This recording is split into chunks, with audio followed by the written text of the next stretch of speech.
Hello दोस्तों, welcome to midnight reels. आज हम उनके साथ शेयर करने वाले हैं एक बहुत ही खूबसूरत सी मूवी की कहानी जिसका नाम है द हार्ड नोज। कहानी की शुरुआत होती है हुआन मैनुअल नाम के एक लड़के से जो कॉन्क्रीटर नाम की कंस्ट्रक्शन कंपनी का मालिक है। वह इस वक्त टेनिस खेल रहा होता है और खेलते खेलते उसे अपने सीने में थोड़ा दर्द महसूस होता है, पर वह गेम जारी रखता है। तभी वह अपने फ्रेंड टोरी को कॉल करता है और कहता है कि हम लोग रियो ट्रिप पर जा रहे हैं। टोरी बताता है कि उनका एक और दोस्त भी आने वाला है, पर वह अभी तैयार नहीं है। हुआन टोरी से कहता है कि उसे बता देना, कल सुबह हम 9 बजे निकलेंगे। अगर वो आता है तो ठीक, वरना हम उसे छोड़ करके वहाँ से चले जाएंगे। दूसरी तरफ हम एक पति और उनके बच्चे को देखते हैं जो अपनी पत्नी की आंखों में पट्टी बांधकर उसे कुछ दिखाने ले जा रहा होता है। पति का नाम है पेड्रो और उनके बेटे का नाम है टियागो और उसकी पत्नी का नाम है वलेरिया। आज वलेरिया का जन्मदिन है, इसलिए उन्होंने दीवार पर कुछ सजावट कर रखी है। वलेरिया उसे देख करके बहुत खुश होती है। दोनों उसे किस करते हैं और उनका पड़ोसी पोलो भी उन्हें जन्मदिन की शुभकामनाएं देता है।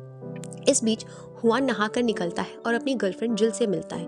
वह उसे ट्रिप के बारे में बताता है कि वे इस वीकेंड रियो जा रहे हैं। दूसरी तरफ वलेरिया और पेड्रो अपनी कम्युनिटी के लोगों से मिलकर के बात कर रहे होते हैं। जिस कॉलोनी में वो रहते हैं उस कॉलोनी का नाम है एल प्रोग्रेसो। एल प्रोग्रेसो में सिटी काउंसिल वहाँ के घरों को तोड़ करके रीजनरेशन सेंटर बनाना चाहता है, जिससे लोग बहुत समस्या में हैं। वे किसी भी हालत में अपना घर छोड़ना नहीं चाहते। चर्चा में पेड्रो कहता है,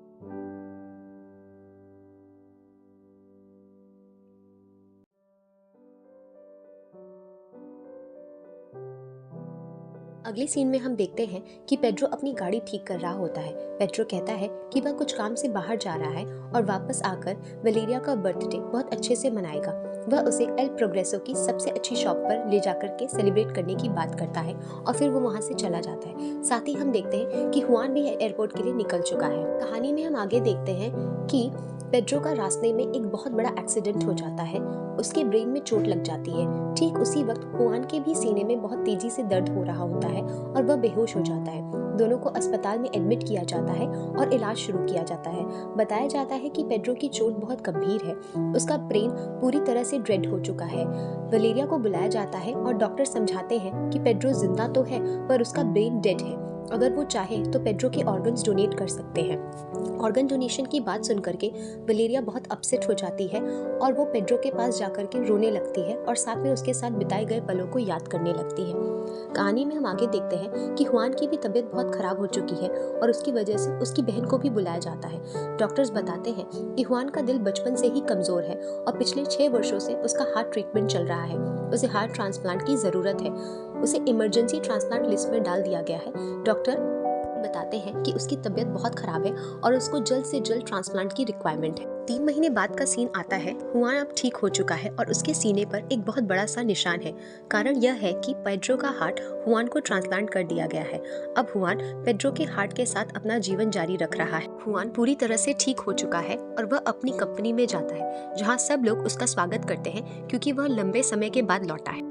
घर लौटकर हुआन अपनी मेट नैन्सी से बात करता है। नैन्सी बताती है कि उसने अपना पूरा काम कर लिया है और वह जा रही है। हुआन उसे रुकने के लिए कहता है और दोनों साथ बैठ कर के बातें करने लगते हैं। हुआन नैन्सी से पूछता है कि उसे वह कैसा लगता है। नैन्सी बताती है कि हुआन पहले बहुत घमंडी और स्वार्थी था, लेकिन अब वह बदल रहा है और उसे नया हुआन अच्छा लग रहा है। हुआन उससे पूछता है कि नैन्सी को कौन सा वर्जन पसंद है। नैन्सी कहती है कि उसे नया वर्जन ज्यादा अच्छा लगता है। आगे हम एल प्रोग्रेसो में कम्युनिटी के लोगों को फिर से इकट्ठा होते हुए देखते हैं और वह सिटी काउंसिल के फैसले पर चर्चा करते हैं। वलेरिया सामने आती है और कहती है कि अगर कॉलोनी में हम अपना हेल्थ सेंटर और कम्युनिटी सेंटर बना लें तो सिटी काउंसिल शायद हमारे घरों को ना तोड़े। कुछ लोग विरोध करते हैं, पर वलेरिया समझाती है कि मेयर को चुनाव जीतना है, इसलिए चुनावी वजह से वे दबाव नहीं डालेंगे। वोटिंग होती है और ज्यादातर लोग वलेरिया के प्रस्ताव के पक्ष में होते हैं। निर्णय लिया जाता है कि वे हेल्थ सेंटर बनाना शुरू करेंगे। आगे हम देखते हैं कि हुआन अपने नियमित चेकअप के लिए डॉक्टर के पास जाता है और सोचता रहता है कि यह हार्ट किसका होगा, किसने उसे अपना हार्ट दिया होगा। वह टोरी से कहता है कि टोरी डोनर के बारे में पता करे। बाहर निकलते ही टोरी कॉल करता है और बताता है कि डोनर का नाम मिल चुका है। वह एक 45 वर्षीय आदमी पेड्रो इमैनुअल है जो कि एल प्रोग्रेसो में रहता है। हुआन एल प्रोग्रेसो जाता है, कुछ देर वहाँ घूमता है पर अंदर नहीं जाता और वापस लौट आता है। आगे हम एल प्रोग्रेसो का सीन देखते हैं जहाँ कुछ महिलाएं मिल करके हेल्थ सेंटर बनाने की योजना बना रही होती हैं। वे सामान और पैसों की चिंता कर रही होती है। एक महिला कहती है कि चौराहे पर एक कंस्ट्रक्शन साइट खाली पड़ी है, वहाँ से कुछ सामान ले लेंगे। कुछ लोग इससे चोरी कहकर हिचकिचाते हैं, पर अंततः वह तय करते हैं कि थोड़ा थोड़ा सामान उठा करके ही हमें काम करना होगा। हुआन अपने घर वापस आ जाता है और वह नैन्सी से पूछता है कि अगर नैन्सी कॉलोनी में कोई जाना चाहे तो वो कैसे जा पाएगा। नैन्सी उसे सुझाव देती है कि अगर वो कॉलोनी में किसी को जानता हो, किसी का रिश्तेदार हो या वो प्रीस्ट से मिलना चाहता हो तो कॉलोनी के लोग उसे अंदर आने देंगे। इतना कहकर के वो वहाँ से चली जाती है। दूसरे दिन हुआन एल प्रोग्रेसो की तरफ जाता है और वहाँ पर के लोगों को और वहाँ की लाइफस्टाइल को देखता रहता है। तब कुछ लोग उसे नोटिस कर लेते हैं और उससे उसके बारे में पूछते हैं। तब वो कहता है कि वो प्रीस्ट का रिश्तेदार है और वो उन्हें देखने आया है। तब लोग उन्हें बताते हैं कि प्रीस्ट मर चुके हैं। अगर वो कुछ जानकारी जानना चाहता है तो वो उनके दोस्त रोमानो से जाकर मिले। वो उसे रोमानो कहाँ पर मिलेगा उसके बारे में भी बताते हैं। हुआन उन्हें शुक्रिया कहकर के आगे बढ़ने लगता है कि तभी वहाँ पर एक कुत्ता आ जाता है। वह कुत्ता हुआन को बहुत ध्यान से देख रहा होता है और साथ ही वो उससे हाथ भी मिलाता है। ऐसा लगता है कि मानो कि कुत्ते ने हुआन के अंदर मौजूद पेड्रो के हार्ट को पहचान लिया होगा। आगे की कहानी में हम देखते हैं कि हुआन जो है वो रोमानो से मिलने जाता है। रोमानो हेल्थ सेंटर जहाँ बन रहा होता है वहीं पर मौजूद होता है। वहाँ पर वो जाकर के रोमानो से मिलता है और साथ में उसके साथ काम कर रहे और लोगों से भी मिलता है। हुआन उन्हें मदद का प्रस्ताव देता है। जब कंपनी हुआन कहता है कि जब तक उसे कोई काम नहीं मिलता तब तक वह उनकी मदद करने के लिए तैयार है और वह उनके साथ मिलकर के काम शुरू कर देता है। हुआन दिन भर उनके साथ मेहनत करता है। काम पूरा हो जाता है तो घर लौटते समय पेड्रो द्वारा बनाई गई पेंटिंग और वलेरिया का घर देखता है।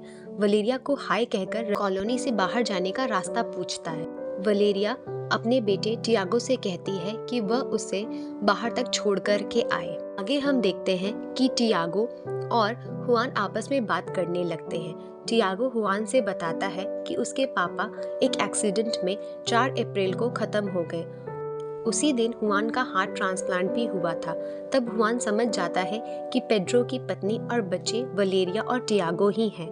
हुआन अपनी गाड़ी के पास जाता है पर उसके टायर की चोरी हो चुकी होती है। वह टरी को फोन करता है और अपनी सेक्रेटरी को बुलाकर गाड़ी मंगवाता है। हुआन जब अपने घर वापस लौट आता है तो नैन्सी उसकी मेट उससे पूछती है कि वह दिन भर कहाँ था। वह उसे बताता है कि वह अल प्रोग्रेसो गया हुआ था।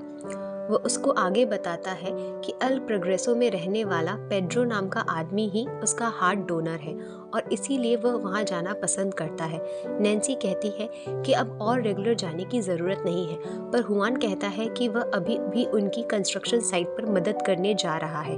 नैन्सी ये सब देख करके हैरान रह जाती है। जब हुआन नैन्सी को वापस से एल प्रोग्रेसो जाने के बारे में बताता है तो नैन्सी कुछ सोच में पड़ जाती है। फिर हम आगे देखते हैं कि नैन्सी हुआन के लिए अपने पति के कपड़े ले आती है। हुआन उससे पूछता है कि ये सब क्या है। नैन्सी उसे बताती है कि तुम्हारे कपड़े वहाँ नहीं चलने वाले, तुम बहुत अमीर हो, इसलिए अगर तुम वहाँ जाना चाहते हो तो तुम मेरी पत्नी के कपड़े लेके जाओ।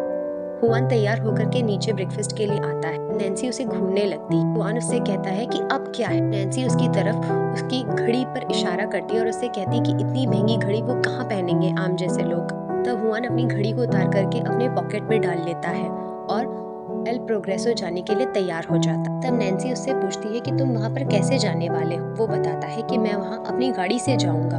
नैन्सी हैरान हो जाती है और उससे कहती है कि तुम्हारा दिमाग खराब हो गया, अगर तुम वहाँ जाना ही चाहते हो तो तुम्हें बस का इस्तेमाल करना होगा। और वह उसे अपने बस के कार्ड निकाल करके देती है और उससे पूछता है कि मुझे बस से जाने की क्यों ज़रूरत है। तो नैन्सी उसे बताती है कि आम लोग बस से ही सफ़र करते हैं। आगे हम देखते हैं कि हुआन अपनी बस पे चढ़ जाता है और जाने लगता है। तभी वो टोरी को कॉल करता है। टोरी उससे पूछता है कि तुम कहाँ हो और अभी तक ऑफिस क्यों नहीं आए। हुआन उसे बताता है कि आज वो ऑफिस नहीं आने वाला है। टोरी एकदम हैरान रह जाता है और उससे कहता है कि क्यों। तब वो कहता है मैं बता नहीं सकता, मैं कुछ काम में बिजी हूँ। लोग आपस में बात कर ही रहे होते हैं कि हम आगे देखते हैं कि 2 बच्चे हुआन का फोन और उसका ईयरपॉड दोनों चुरा करके भाग जाते हैं। हुआन बार बार गाड़ी रोकने के लिए कहता है पर कोई भी गाड़ी नहीं रोकता और इस वजह से उसे संतोष करना पड़ता है। फिर हम देखते हैं कि हुआन एल प्रोग्रेसो के तरफ उतर जाता है। एल प्रोग्रेसो में वो पहुंच करके हेल्थ सेंटर पर जाता है और वहाँ के लोगों को फिर से हेल्थ सेंटर बनाने में मदद करना शुरू कर देता है। वो वहाँ से अपने घर जब लौटता है तो नैन्सी उसको बोलती है कि आपके ऑफिस से एक फ़ोन आया है। तभी वो नैन्सी से कहता है कि क्या मुझे तुम्हारे पति का पिकअप ट्रक कुछ दिनों के लिए मिल सकता है। तो नैन्सी उससे कहती है पर वो तो उसे अपने काम पर ले जाता है।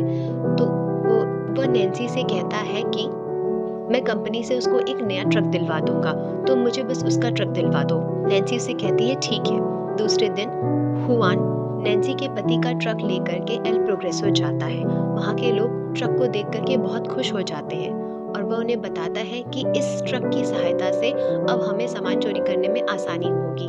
आगे कहानी में हम देखते हैं कि हुआन जिस कंस्ट्रक्शन साइट से कंस्ट्रक्शन का सामान चोरी करके ला रहा होता है वो एक्चुअली में उसी की कंस्ट्रक्शन साइट होती है। ये बात कंपनी के लोगों को पता चल जाती है और वह सीसीटीवी फुटेज देखते हैं। तब हुआन की बहन हुआन को पहचान जाती है कि ये तो मेरा भाई है। वो टोरी से इसके बारे में पूछती है पर टोरी कोई भी जवाब नहीं देता। अल प्रोग्रेसो में सब हेल्थ सेंटर का काम कर ही रहे होते हैं कि तभी वहाँ पर वलेरिया आ जाती है और वो वहाँ पर आकर के टियागो को ढूंढने लगती है। तब हमें पता चलता है कि टियागो नहीं मिल रहा होता है। ये बात सुनकर के सभी घबरा जाते हैं और टियागो को यहाँ वहाँ ढूंढना शुरू करते हैं। सब उसे हर जगह जा के ढूंढते हैं और हुआन भी उसे ढूंढना शुरू कर देता है। तब वो देखता है कि टियागो जो है वो अपने पिता की कब्र पर कुछ कर रहा होता है। हुआन उसके पास जाता है और जाकर कहता है तुम यहाँ पर क्या कर रहे हो, कम से कम तुम्हें अपनी माँ को तो बता देना चाहिए था। टियागो उसे कहता है कि मेरे पिता बहुत अच्छे इंसान थे और अब मुझे उनकी याद आती है। हुआन उसके पास बैठ जाता है और वो दोनों आपस में कुछ खास पल शेयर करते हैं जिसमें टियागो उसे बताता है कि उसके पिता को बाइक चलाना बहुत पसंद था और वो एक नए मॉडल की बाइक भी लेने वाले थे। उसे उस बाइक की फोटो भी दिखाता है। ये सब सुन करके हुआन को बहुत बुरा लग रहा होता है कि अब इस बच्चे के पास इसके पिता का साथ नहीं है। तब वो उसे खुश करके अपने साथ उसकी माँ के पास ले जाने के लिए ले आता है। वलेरिया टियागो को देख करके बहुत खुश हो जाती है और उसे अपने गले से लगा लेती है और साथ ही वो हुआन का शुक्रिया अदा भी करती है। एल प्रोग्रेसो में रहने वाले सभी लोग हुआन का इस बात के लिए शुक्रिया अदा करते हैं। हुआन वलेरिया और एल प्रोग्रेसो के लोगों के लिए बहुत कुछ कर रहा होता है। ये सब देख करके वलेरिया के मन में हुआन के लिए न जाने क्यों फीलिंग्स पैदा होने लगती है। शायद इसीलिए क्योंकि हुआन के पास पेड्रो का दिल होता है। कहानी में हम आगे देखते हैं कि हेल्थ सेंटर को तोड़ने के लिए कुछ गुंडे आ जाते हैं और वो सब सामान जो उन्होंने बना रखा होता है वो उसे तोड़ देते हैं। ये सब देख करके एल प्रोग्रेसो के लोग बहुत परेशान हो जाते हैं और वो डिसाइड करते हैं कि हम में से किसी न किसी को रात में यहाँ पर पहरेदारी के लिए रुकना होगा।